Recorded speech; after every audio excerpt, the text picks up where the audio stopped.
Hey guys, welcome to the Liberal Hive Mind, the channel solely focused on exposing the abundant hypocrisy of the left. Friends, this is exactly what we need to see more of. Accountability, but more specifically, holding those accountable. You know, without pressure, there is no accountability. If there's no reason to ever be accountable, then there's really no reason. And see, the Republican establishment has been in this position forever. Frankly, conservative voters are too nice, too structured and polite. The Republican base is too polite. I hate to say this, but I think it's time to actually learn something from the left. The left-wing base, and especially the activist base, uses their collective power and collective influence, and especially online influence, to steer their politicians. I mean, at the end of the day, that's literally the point. Representatives to represent you. Republican voters generally keep it at the ballot box, which is fine. You know, draining the swamp has been an ongoing effort, and it's going absolutely fabulously, especially headed into 2022. But I think it's time to get a little bit more serious. I mean, think about it. When's the last time you saw an actual Republican protest? Of course, people are going to say January 6th, but if anything, that was a rally that turned a little bit out of hand. When's the last time you saw an actual protest? It doesn't happen. When's the last time there was actual significant political pressure on people like Lindsey Graham and Mitch McConnell, whatever other traitorous rhino you could imagine? The answer is never. It's always, oh, you wait and see to the next election season. And that's why it's so easy for these Republicans in name only to betray you on a consistent basis. And that is exactly what the Republican establishment is doing right now. Donald Trump's private residence was just ransacked and raided by Joe Biden's DOJ and the FBI over a supposed presidential records violation. And the question is, where are the rhinos? After Donald Trump faced 6 years of political persecution from the DNC, the deep state, and federal agencies, where is the outrage from the GOP establishment? It's non-existent. GOP politicians once again playing it safe, not wanting to get dirty by wrestling in the mud, and this is why conservatives always lose on culture issues. The Democrats play dirty, and Republicans play scared. And for the first time ever, Fox News actually stood up against the GOP establishment, or specifically Jesse Waters. It's a beautiful thing to see, but we need more of this. Let me show you guys what happened on Fox, and then let's talk about the phenomenon as a whole. We got some stuff to get into, so let's roll the tape. All right, folks, so here's the clip that's inspiring this video. Take a look at this interaction right over here. Why they had to raid President Trump's home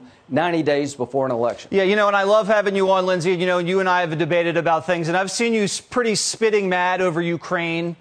But you don't seem as mad as you were about this than you've been mad about Ukraine. I don't understand why people aren't lighting their hair on fire. I don't understand why people aren't out in the streets. Yeah. This isn't like, oh, well, you know, let's just see what's in the warrant. I mean, they've been doing this. This is the third election. This is the third election. We know they doctor evidence. We know they plant evidence. Yeah, sure. We know they hide evidence. We know they lie. We know they leak. I mean, this is not anything new. This has been years they've been doing this. We can't just say, oh, you know, we're waiting for the guy to come out and give a statement about what is predicated. I mean, what? These people are out of control, Senator.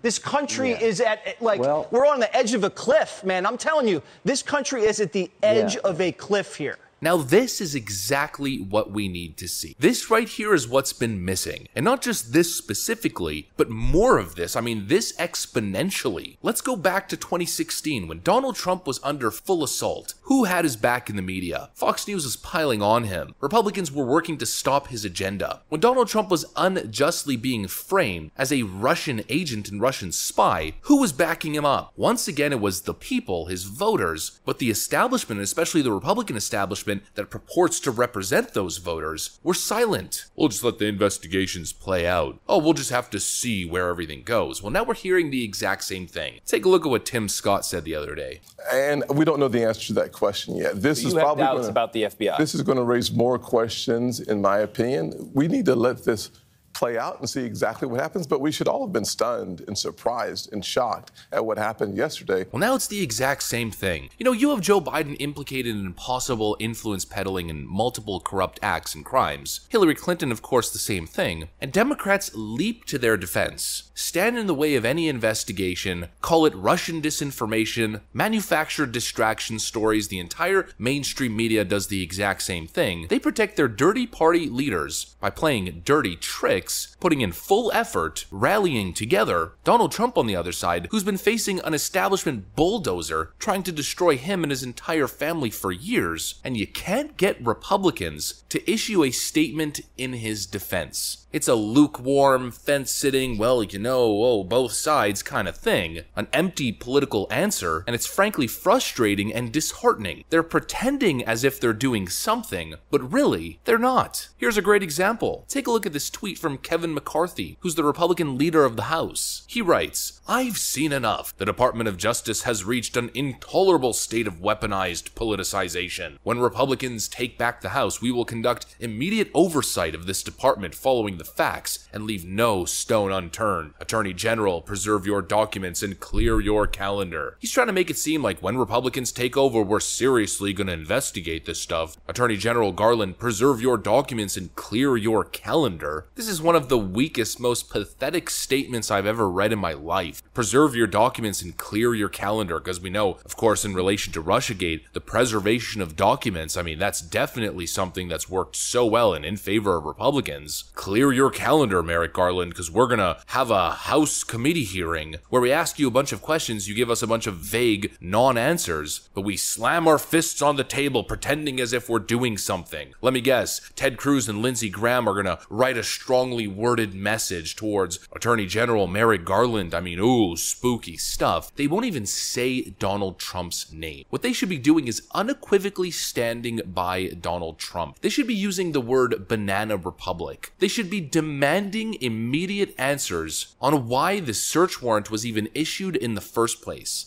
To raid the private residence of a former president who was currently cooperating with the National Archives and Records Administration, handing over basically whatever they were asking. There needs to be Republican leadership that is willing to stand by their voters, the will of their voters, and especially the leader of their party, to demand answers and transparency as to the nature of this search warrant. It better be some serious stuff. If the search warrant was in relation to National Archives and documents, well, Merrick Garland, you better produce something real fast, showing a seriously high crime involving these documents. Otherwise, it is a complete outrage. Speaking of the word outrage, I think that's exactly what Republican voters are expecting and wanting and needing from their elective representatives. But instead, you get lukewarm, fence-sitting, 100-word weak tweets that don't even mention Donald Trump's name, and the whole thing is a disgrace. Jesse Waters, when he confronted Lindsey Graham, said it best. You are a whole lot more outraged about Ukraine than you are of this. And this is happening in your own country, to your own political leader, the leader of your political party, and the future Republican agenda, and you can't even get animated. I'm sure if this was happening to Lindsey Graham's real good friend, Joe Biden, he'd probably show a little bit more emotion. These people are unbelievable. They do not represent you. They represent the Washington status quo, and they just don't seem to get it. I don't understand where their motive is. I don't understand where their logic is. To me, it just seems like career sabotage and sabotage of the Republican Party.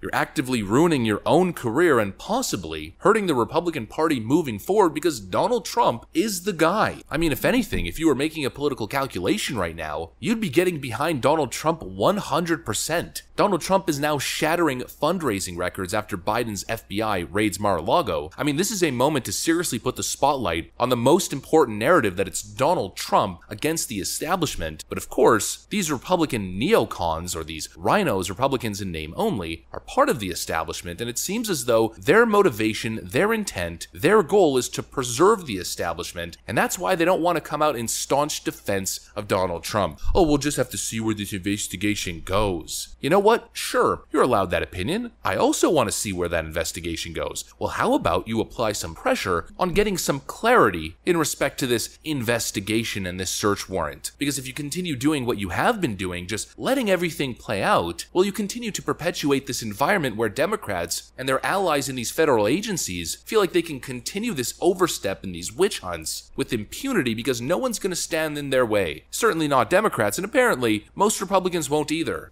Come on, going after the former president of the United States and the clear Republican frontrunner, Joe Biden's direct political opponent, the current president's direct political opponent, the DOJ, is now raiding his home and going after him over a supposed Records Act Act violation that is absolutely outrageous and corrupt. And of course, once again, the outrage is coming from the base. And even more outrageous is the fact that the anger and the call to action, the protest, is coming from the voters, while their leaders are silent. This is exactly why the left feels so emboldened. This is why they control culture. It's why they control the media. It's why they control everything. Because Republican leaders are cowards, and Republican voters aren't involved enough. It's Donald Trump versus the machine. And that machine is not just the Democrat machine, it's the Rhino machine. And he will not be able to win on his own. That's what I got for you guys, though. If you enjoyed this video, make sure to leave a like and possibly subscribe to the channel if you feel like it. I'm gonna get back to work. Thanks for watching, and I'll see you on the next one.